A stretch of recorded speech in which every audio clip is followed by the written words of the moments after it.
Baik, pada pertemuan kali ini kita akan membahas topik untuk modul keempat dengan judul gerak harmonik. Apa itu gerak harmonik? Gerak harmonik atau gerak osilasi adalah gerak yang teratur, dapat berupa gerak naik turun, maju mundur, atau rotasi yang berulang-ulang dari suatu benda atau sistem. Gerak harmonik dapat terjadi pada berbagai objek, baik dalam skala makroskopik maupun mikroskopik.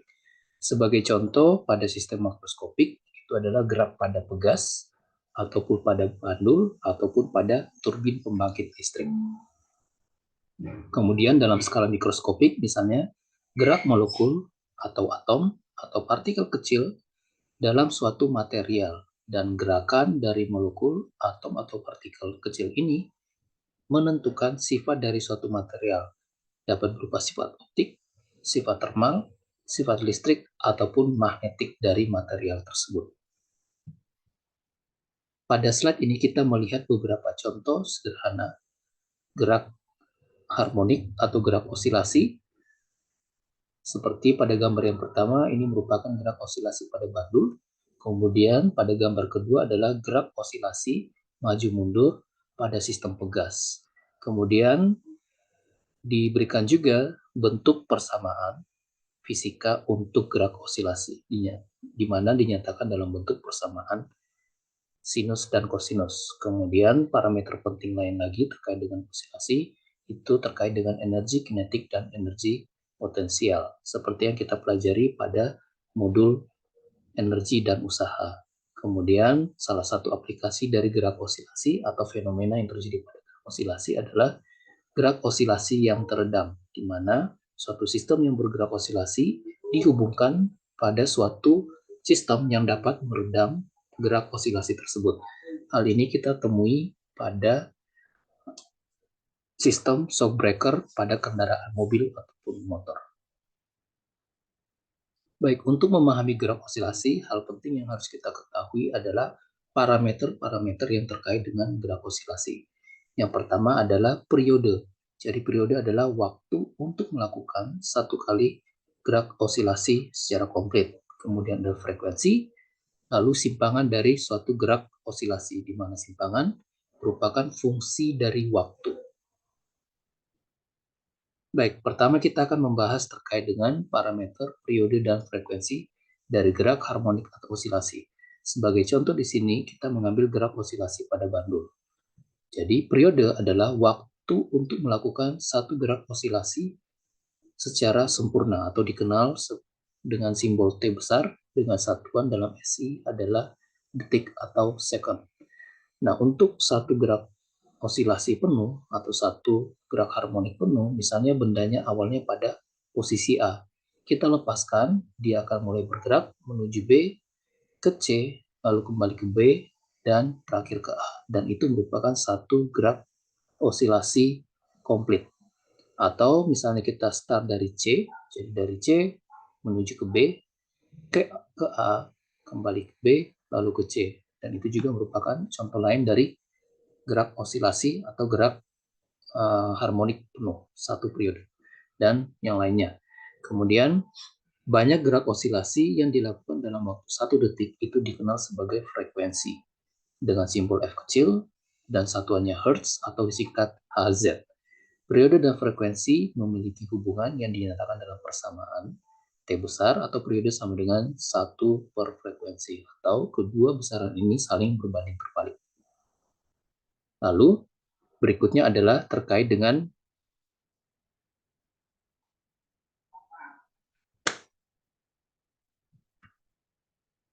simpangan dari gerak osilasi.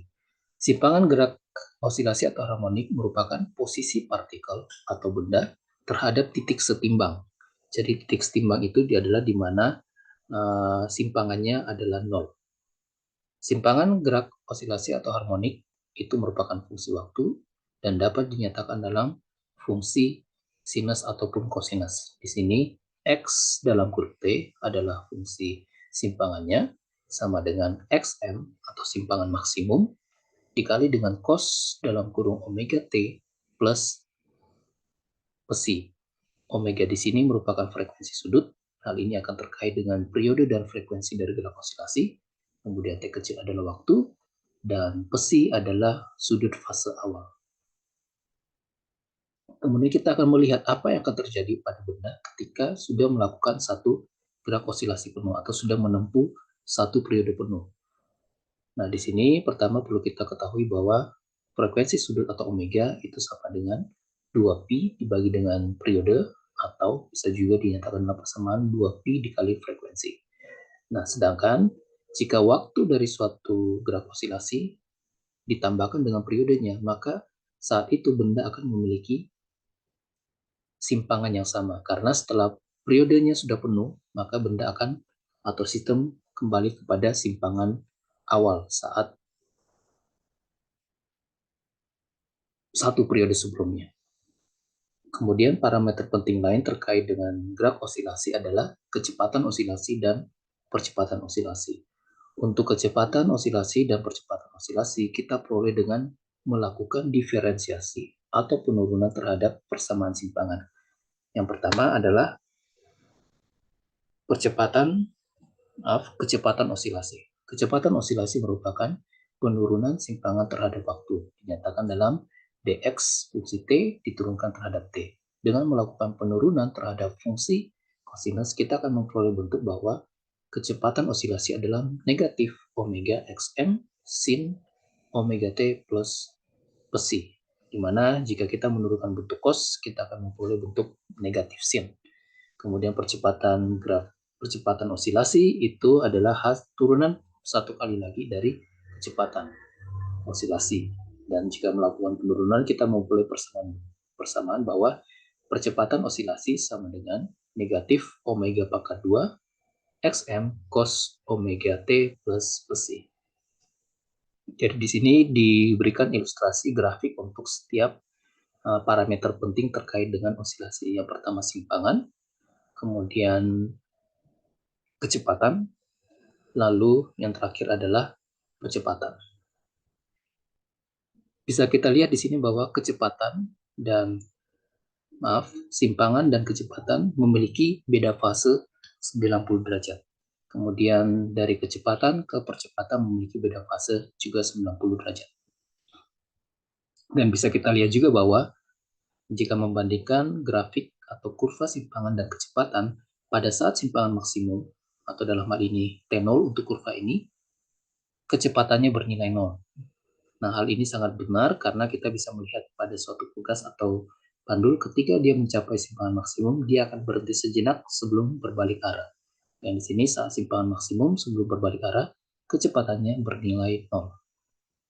Sedangkan untuk percepatan sendiri, nilainya hampir sama atau berada pada kondisi yang sama di mana saat simpangan maksimum, percepatan juga maksimum, tetapi berada pada tanda yang berlawanan. Saat simpangan positif maksimum, percepatan bernilai maksimum negatif.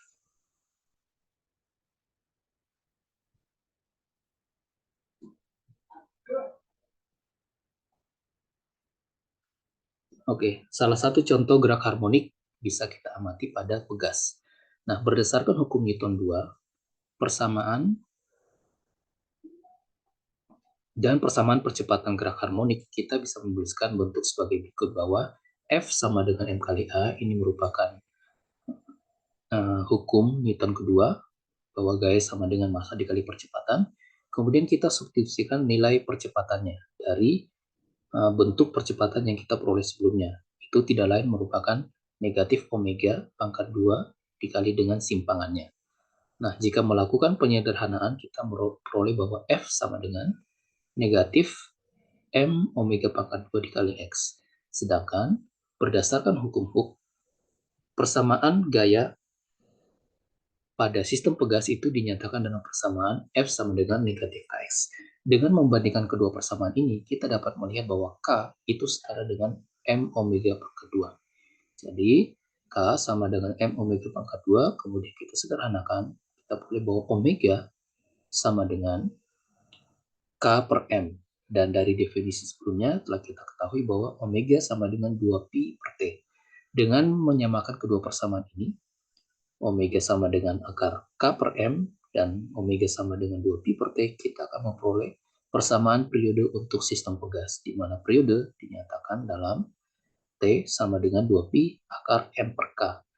Atau pada sistem pegas, periodenya itu bergantung pada massa yang diberikan atau dihubungkan dengan pegas, dibagi dengan konstanta pegasnya, lalu diakarkan dan dikali dengan 2pi.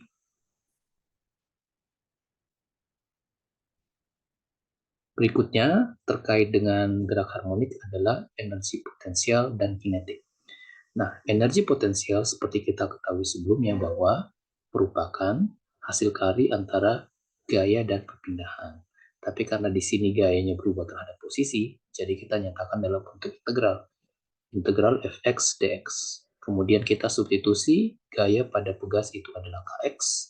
Dan dengan melakukan integral, kita peroleh bahwa persamaan energi potensial pada sistem pegas adalah setengah kx pangkat 2. Kemudian untuk energi kinetik, kita menggunakan rumus dasar energi kinetik, yaitu setengah mv pangkat 2. Lalu, setelah kita memperoleh kedua persamaan ini, kita substitusi persamaan simpangan X dan percepatan V ke dalam kedua persamaan ini. Pertama, untuk energi potensial, setelah mensubstitusi persamaan simpangan, yang telah kita definisikan sebelumnya, setengah Kx pangkat 2, substitusi persamaan X-nya, kita akan peroleh bentuk setengah Kxm pangkat 2 dikali cos pangkat 2 omega T plus psi. Kemudian untuk energi kinetik setengah mv pangkat 2. Kita telah ketahui persamaan kecepatan sebelumnya dengan menurunkan nilai simpangan terhadap waktu, kita peroleh bahwa setengah m omega pangkat 2 xm pangkat 2 sin pangkat 2 omega t plus psi. Nah, kita telah ketahui bahwa dari penurunan hukum Newton 2 dan persamaan pegas sebelumnya, bahwa K sama dengan M omega kuadrat. Jadi di sini kita bisa mensubstitusi M omega kuadrat menjadi K. Kemudian kedua persamaan ini kita jumlahkan, akan kita peroleh setengah Kx M pangkat 2 cos pangkat 2 omega T plus psi ditambah setengah Kx M pangkat 2 sin pangkat 2 omega T plus psi. Nah, berdasarkan aturan trigonometri pada kedua persamaan ini, sebelumnya kita lihat bahwa keduanya dikali dengan setengah KXM. Jadi KXM yang kita keluarkan, dan dalam kurungnya kita peroleh bentuk cos pangkat 2 omega T plus psi ditambah dengan sin pangkat 2 omega T plus psi, dan ini bernilai 1. Jadi dari sini kita bisa ketahui bahwa energi mekanik dalam sistem pegas bernilai konstan. Jadi ini merupakan salah satu contoh dari energi konservatif. Sebelumnya kita pelajari bahwa contoh energi konservatif atau gaya konservatif itu adalah gaya gravitasi bumi. Di sini kita juga bisa ketahui bahwa contoh lain dari energi konservatif adalah atau gaya konservatif adalah gaya pada pegas. Lalu berikutnya salah satu aplikasi dari gerak harmonik. Di sini ini bisa kita analogikan sebagai sistem pegas pada kendaraan bermotor ataupun mobil, di mana ketika suatu kendaraan masuk ke dalam suatu rintangan ataupun suatu permukaan yang tidak rata, shock breaker akan bekerja untuk meredam gerakan osilasi yang terjadi.